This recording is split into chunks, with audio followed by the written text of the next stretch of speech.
बिस्मिल्लाहिर्रहमानिर्रहीम। अस्सलाम वालेकुम दोस्तों, मैं हूं आपका सर अदनान। आप अगर इस चैनल पे न्यू हैं तो सबसे पहले इस चैनल VIP मैथ्स को सब्सक्राइब करें ताकि मेरी मज़ीद इस तरह की वीडियो आप तक पहुंच सके। तो आज का हमारा जो टॉपिक है वो है डायरेक्ट और इनवर्स प्रोपोर्शन पे। डायरेक्ट और इनवर्स प्रोपोर्शन क्या है, तो उससे पहले हम ये सीखेंगे कि प्रोपोर्शन क्या है। डायरेक्ट और इनवर्स प्रोपोर्शन सीखने से पहले हमें ये सीखना होगा कि प्रोपोर्शन क्या है। तो प्रोपोर्शन क्या है? The equality of two ratio, दो रेशियो की इक्वालिटी को हम प्रोपोर्शन कहते हैं। अगेन रिपीट कर दूं, the equality of two ratio is called proportion. दो रेशियो की इक्वालिटी को हम प्रोपोर्शन कहते हैं। और आइए अब हम सीखते हैं इसकी टाइप, डायरेक्ट और इनवर्स प्रोपोर्शन। ये क्या है? डायरेक्ट प्रोपोर्शन क्या है?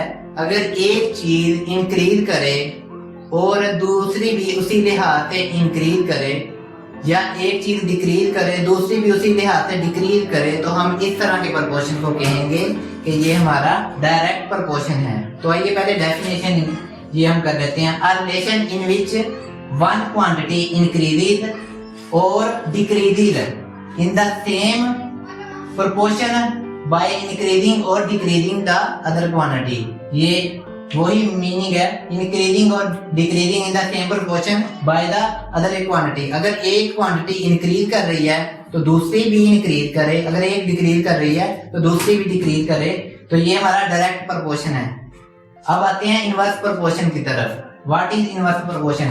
Relation between two quantity in such a way that if one increases but other decreases, and if first one decreases the other increases। Again repeat करता हूँ, a relation between two quantity in such a way if one increases the other decreases, and if one decreases the other increases। तो ये इस तरह का proportion है जिसमें एक चीज इंक्रीज कर रही हो और दूसरी डिक्रीज करे, लेकिन अगर पहली डिक्रीज कर रही है तो दूसरी इंक्रीज करे, तो इस तरह के प्रोपोर्शन को हम कहेंगे कि ये इनवर्स प्रोपोर्शन है। जी आइए अब हम स्टार्ट करते हैं डायरेक्ट और इनवर्स प्रोपोर्शन पे क्वेश्चन। हमारा जो पहला क्वेश्चन है वो डायरेक्ट प्रोपोर्शन पे है कि डायरेक्ट प्रोपोर्शन के रिलेटेड क्वेश्चन है। ये ग्रेड 7 से क्वेश्चन एक मैंने फिल किया है आप लोगों के लिए ताकि कंप्लीट समझा सकूं डायरेक्ट प्रोपोर्शन है क्या। तो आइए इस क्वेश्चन को सीखते हैं क्या। A worker is paid 2130 for 6 days if his veg is, पहले हम यहाँ तक लिख लेते हैं। इसने बोला कि a worker is paid 2130 for 6 days, तो इधर हमने रुपीज लिख लेने हैं। जो दो क्वांटिटी इस क्वेश्चन में इस्तेमाल की गई हैं, रुपीज कितने थे? 2130 फॉर 6 डेज। तो सेकंड जो हमारी क्वांटिटी है वो डे है, इधर रुपीज, और सेकंड क्वांटिटी वो डेज है। तो जी इतने पैसे अदा किए जाते हैं इतने दिनों के लिए। ये जो हमने रुपीज है उनके नीचे रुपीज कितने हैं वो लिख लिए, और डे कितने थे? 6 डे थे। 6 डे के लिए इतने रुपीज पे किए जाते हैं तो वो हमने लिख लिए।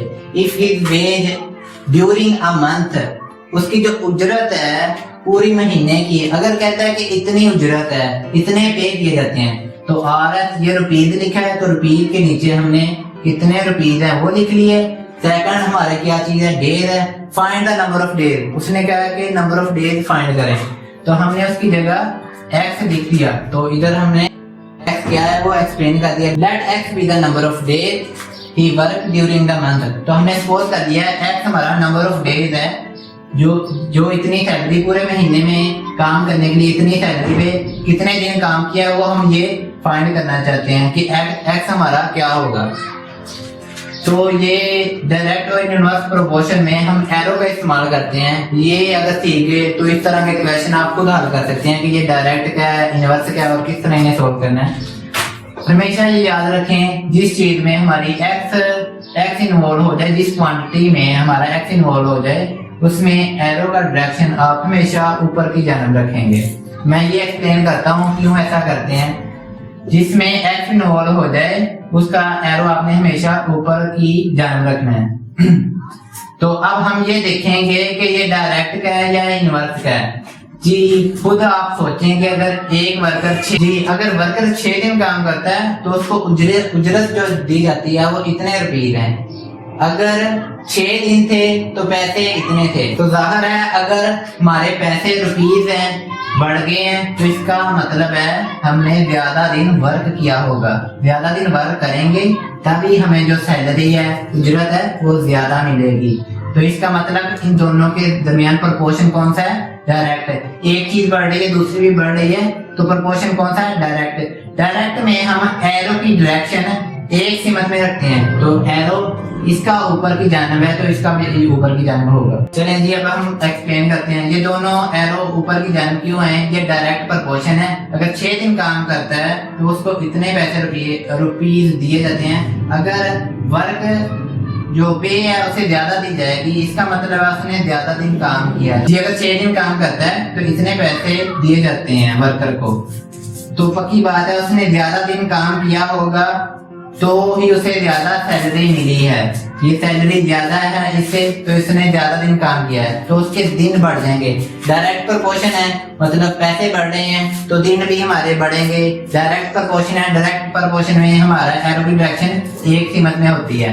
आइए अब क्वेश्चन सोल्व करते हैं नेक्स्ट। और हमेशा ये याद रखें इनको हम इक्वालिटी में देंगे और किस तरह सोल्व करेंगे। एरो की डायरेक्शन ऊपर को है तो हम इसे उल्टा देंगे अपनी आसानी के लिए। इसकी एरो की डायरेक्शन अभी ऊपर को है तो इसको भी हम उल्टा देंगे।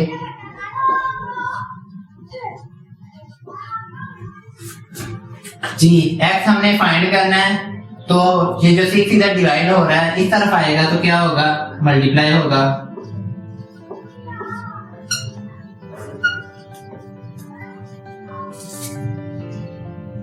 x इस तरफ लिख लेते हैं। जी अब आफ्टर कैलकुलेशन के बाद इन्हें मल्टीप्लाई करें और इस पे डिवाइड करें। जी फाइनल आंसर आफ्टर कैलकुलेशन जब आप इस 6 से मल्टीप्लाई करेंगे इस नंबर को और इस नंबर पे डिवाइड करेंगे तो फाइनल आंसर 26 डे होगा।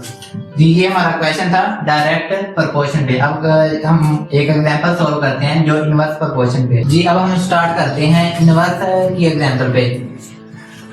जी 540 men can construct a building in 7 months. How many men should be removed from a work to finish the building in 9 months? हमने सबसे पहले लिखना है कि प्रोपोर्शन किन दो चीजों के दरमियान है। एक तो मैन है हमारा, दूसरा तो 540 ये हमारे मैन थे जो टोटल काम करते थे। Construct the building in 7 month कितने लगे हमारे इस बिल्डिंग को कंस्ट्रक्ट करने में, तमीर करने में? वो 7 मंथ है। How many man should be removed from work to finish the building in 9 month? How many number of man should be removed from? हम कहते हैं कि अगर let x be the number of man that we removed from the work. x number of man remove करते हैं तो यही काम 500 यही काम 9th मंथ में कंप्लीट हो जाता है। तो हम जो आदमी लिखेंगे वो 540 माइनस x आएगा। सिंपल x नहीं आएगा।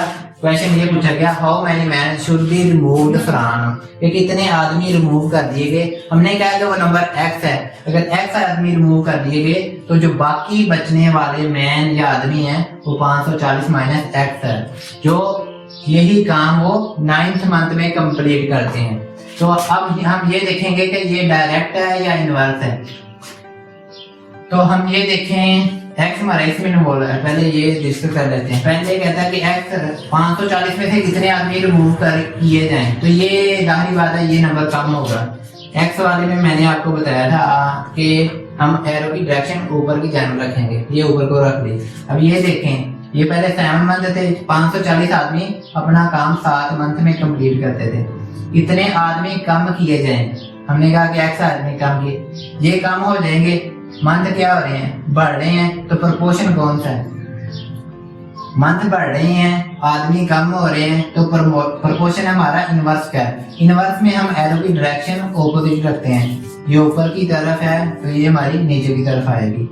तो अब हम क्या करेंगे, जो ऊपर की जानिब है, मैंने पहले क्वेश्चन में बताया था कि जो ऊपर की जानिब है उसको हम उल्टा के लिख लेंगे। ये ऊपर वाला नंबर तो ये नीचे वाला नंबर ऊपर लिखेंगे और ऊपर वाला नंबर ये नीचे, ये इक्वल टू लिख लेंगे। तो ये तो जब अनवर्स प्रोपोर्शन आएगा हमारा, तो एक एरो की डायरेक्शन ऊपर की जाना है, एक नीचे की जाना है। तो एक उल्टाना होता है, आपने उसको उल्टाना है जिसमें एक्स इन्वॉल्व है ताकि कैलकुलेशन में आसानी हो। हमने इसको चेंज कर लिया तो ये एज इट इज रहने देना है। अगर इसको उल्टा देंगे तो फिर ये एज इट इज रहने देना, ऊपर वाला ऊपर लिखेंगे, नीचे वाला नीचे। हमने इसको उल्टा दिया तो ये एज इट इज रहने देना। अब क्या करें, हमने x फाइंड करना है। तो ये नंबर में से डिवाइड हो रहा है, दूसरी तरफ जाएगा तो क्या होगा, मल्टीप्लाई जाके मल्टीप्लाई हो गया 540। तो कटिंग करेंगे, तो कटिंग करने के बाद हमारा जो इधर आंसर आएगा 964 ऊपर चला गया।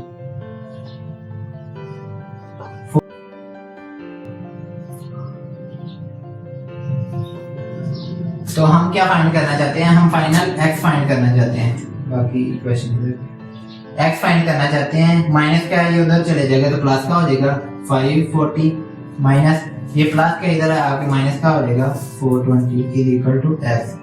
अब इन दोनों को सब्ट्रैक्ट करेंगे तो हमारा आंसर आ जाएगा x इज इक्वल टू 120।